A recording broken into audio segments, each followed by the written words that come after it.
Hello! J'espère que tu vas bien. Aujourd'hui, on se retrouve pour une nouvelle vidéo où je vais te parler de filtres Instagram, Snapchat, TikTok, tout ce que tu veux. Bref, je fais cette vidéo parce que la question des filtres sur les réseaux sociaux et des visages du coup filtrés, ça me questionne depuis déjà quelques années et j'en ai moi-même utilisé. Et je vois beaucoup de personnes qui utilisent donc des filtres dans les stories Instagram. Je vais parler plus souvent d'Instagram parce que c'est le réseau social que j'utilise le plus, mais ça concerne aussi Snapchat, TikTok et peut-être d'autres applications. Mais du coup voilà, je vois beaucoup de personnes qui utilisent ces filtres et je me questionnais pourquoi.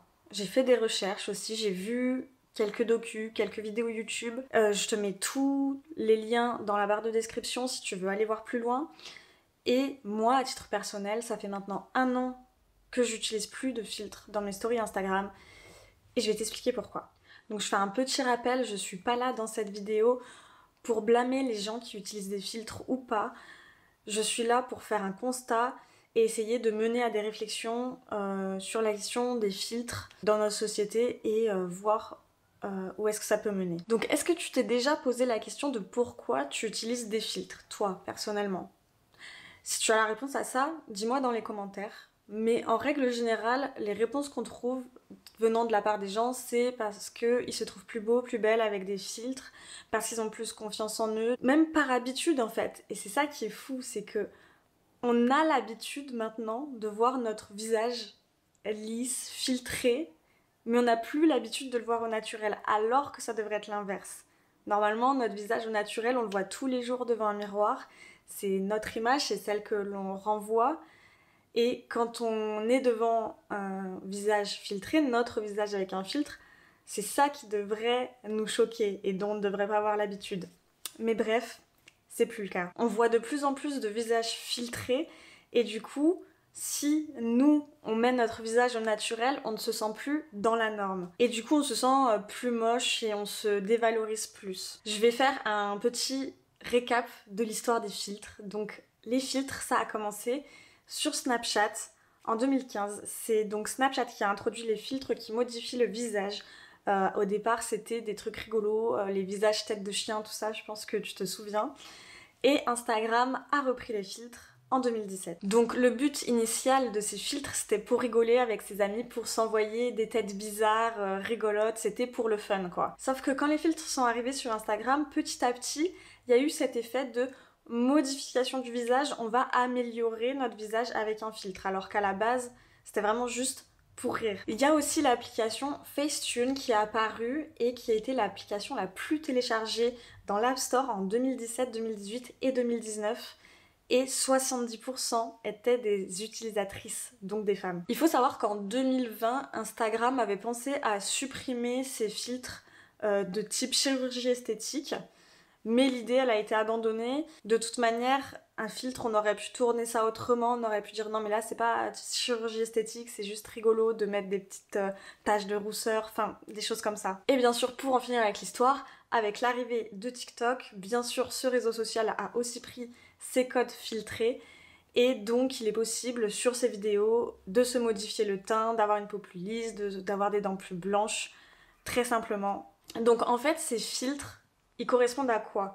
Ils correspondent à des normes de beauté qu'on voit dans les magazines, sur les réseaux sociaux et tout ça. Un peu le type de normes de beauté des Kardashians, quoi. Ce sont des visages lisses, avec les pommettes remontées, des yeux fins en amande, un nez fin, des grosses lèvres. Bref, je te fais pas tout le schéma, je pense que tu vois. Et en fait, cette image de beauté correspond à une beauté européo-centrée et stéréotypée. C'est pas du tout la norme de beauté africaine, par exemple, qu'on perçoit. Sauf que le monde entier se tourne vers cette norme de beauté. C'est ça qui est fou, alors qu'on est tous très différents, de se tourner tous vers le même modèle de beauté. Tu trouves pas ? Parce que aussi, il faut dire qu'avec les réseaux sociaux, on est de plus en plus tourné vers l'image et Instagram a montré que on pouvait même vendre notre image et avoir de la notoriété sur les réseaux sociaux avec notre image. Et du coup, il faut que cette image, elle soit belle, elle donne envie et tout ça. D'où l'intérêt des filtres. Sauf que ces visages qui sont filtrés, lissés, aseptisés, ils ne racontent plus d'histoire en fait, ils sont fades. Et c'est dommage, parce que ce qu'on aime le plus en photographie, quand on fait du portrait, ce sont des visages qui racontent des histoires, qui veulent dire quelque chose, qui laissent transparaître quelque chose. Et là, avec ces visages tous uniformisés, il n'y a plus rien à raconter en fait. On finit tous par se ressembler, et en fait, on ressemble à des gens qui n'existent même pas. Et il y a d'ailleurs un effet pervers, je trouve, sur Instagram, c'est qu'on va modifier nos photos, qu'on va se faire une belle peau, un beau visage, et que du coup, en retour, on va avoir des commentaires positifs. Oh, tu es belle, oh, très belle photo, etc., etc. Du coup, ça va augmenter notre estime de nous, en fait. Et le truc, c'est qu'on va se dire « Ah, c'est super, mais c'est pas moi, c'est pas mon vrai visage. » Mais ça veut dire que si je montre mon vrai visage, je vais pas avoir autant de likes. Si je montre mes défauts sur mon visage, je vais pas avoir autant de likes que quand j'ai un visage très filtré. Et du coup, on va continuer dans ce cercle vicieux à publier des photos filtrées. Ce qu'il faut savoir aussi, et ce qui m'énerve le plus en tant que féministe, c'est que c'est quelque chose qui est presque exclusivement féminin. C'est un effet de mode qui concerne majoritairement les femmes. Parce qu'on le sait, l'estime de soi, elle est plus souvent remise en question par les femmes. Et l'apparence, la beauté, ce sont des critères très importants chez les femmes, contrairement aux hommes. Et ça, on n'y peut rien. C'est la société qui fait que c'est comme ça. Ça fait des siècles que c'est comme ça. Et j'espère que ça va changer. Mais le fait est que la beauté, c'est quelque chose qui est beaucoup plus axé vers les femmes que vers les hommes. Peut-être que je parlerai de ça dans une vidéo dédiée à l'apparence féminine, peut-être. Mais là, j'ai pas encore trop travaillé la question là-dessus. Mais si ça t'intéresse, dis-le moi en commentaire et je réfléchirai à faire une vidéo là-dessus. Ok, donc maintenant, on va voir le problème de ces filtres. Le problème de ces filtres, c'est qu'en fait, ça a un impact psychologique sur les gens. Le fait de voir tout le temps des visages filtrés qui ne sont pas naturels, ça nous fait nous remettre en question et se dire que notre visage n'est pas beau, n'est pas dans ces critères-là de beauté en fait. Parce que ces visages filtrés à la Kardashian, c'est des critères de beauté qui ne sont pas réels, mais qu'on voit partout autour de nous via les réseaux sociaux. Et donc, ils finissent par être ancrés dans notre quotidien. Du coup, on finit par avoir un regard assez critique envers nous-mêmes, parce qu'on se dévalorise au vu des visages parfaits qu'on peut voir. Et ça a un fort impact, notamment chez les jeunes filles, les adolescentes qui sont en quête de construction de soi, qui ont leur corps qui change déjà, qui se modifie et qui essaient d'avoir confiance en leur apparence. Et ben le fait de leur montrer tout le temps des visages filtrés, des visages qui ne sont pas la réalité, elles se disent qu'elles ne ressemblent pas à ça en fait. Et du coup, elles se dévalorisent, elles se trouvent moches. Et en utilisant les réseaux sociaux, du coup, elles vont montrer un visage qu'elles n'ont pas. Et on sait bien qu'à cet âge-là, c'est très facile d'être accro à quelque chose et du coup, elles peuvent devenir accro au filtre. Il faut savoir quand même qu'un tiers des jeunes filles utilisent tout le temps des filtres sur les réseaux sociaux. Je pense même que ça devient une habitude. Moi, j'avais vu des jeunes filles qui, direct, sortaient leur smartphone pour prendre un selfie et mettaient direct le filtre. Même elles cherchaient même pas à essayer de prendre une photo avant sans filtre et dire « Oh non, on va mettre un filtre », direct, elles mettaient un filtre. Donc je trouve que ça veut dire beaucoup. Et donc tout ça, ça a un effet en fait qu'on appelle la dysmorphie Snapchat, qui vient du coup des filtres Snapchat, mais la dysmorphie, c'est déjà une maladie qui est le fait de se percevoir d'une manière dont on n'est pas réellement. Donc la dysmorphie Snapchat, c'est de se percevoir avec un visage filtré qui n'est pas le nôtre réellement. Les filles, je vais parler des filles en général parce que pour les garçons c'est beaucoup moins le cas, ça peut être un peu le cas donc sur leur corps, mais je vais pas revenir là-dessus, je vais dire les filles en général ont une perception du coup mauvaise de leur image. Elles ne savent même plus comment est leur vrai visage parce qu'elles n'y prêtent plus attention. Elles postent uniquement des photos d'elles avec des filtres et donc ne se regardent plus vraiment avec leur visage au naturel. Ce qui mène à des dérives vers la médecine esthétique. Médecine esthétique, j'englobe ce terme parce que c'est pas uniquement de la chirurgie dont on parle maintenant. on ne passe plus forcément en opération chirurgicale, mais simplement des injections de Botox ou des choses comme ça, c'est de la médecine esthétique. Donc je vais utiliser ce terme. Et tout ça pour dire que, en fait, les filtres Snapchat et Instagram et compagnie sont devenus une porte d'entrée vers la médecine esthétique. Les médecins, maintenant, voient de plus en plus de personnes qui leur montrent leur visage filtré pour dire je veux ressembler à ça. Alors qu'avant, c'était plutôt, elles voulaient ressembler à des stars, à des choses comme ça. Là, c'est leur visage, mais avec un filtre. On appelle ça le Instagram face, donc le visage Instagram. Et les médecins esthétiques disent qu'ils voient de plus en plus de jeunes filles venir. Chez les moins de 30 ans, on est maintenant à 25-30% de filles qui viennent pratiquer de la médecine esthétique. Ce qui est énorme, parce que quand on a moins de 30 ans, on est censé être au top de sa forme, alors pourquoi vouloir encore améliorer ça, en fait? Dans ce cas-là, quelle image on aurait de nous lorsqu'on va vieillir? Je trouve ça fou, en fait, je trouve ça dingue. Bref, du coup, moi, j'ai arrêté les filtres il y a 1 an, et je m'en porte vraiment mieux, parce que je trouve que quand j'utilisais les filtres, ça devenait comme une habitude.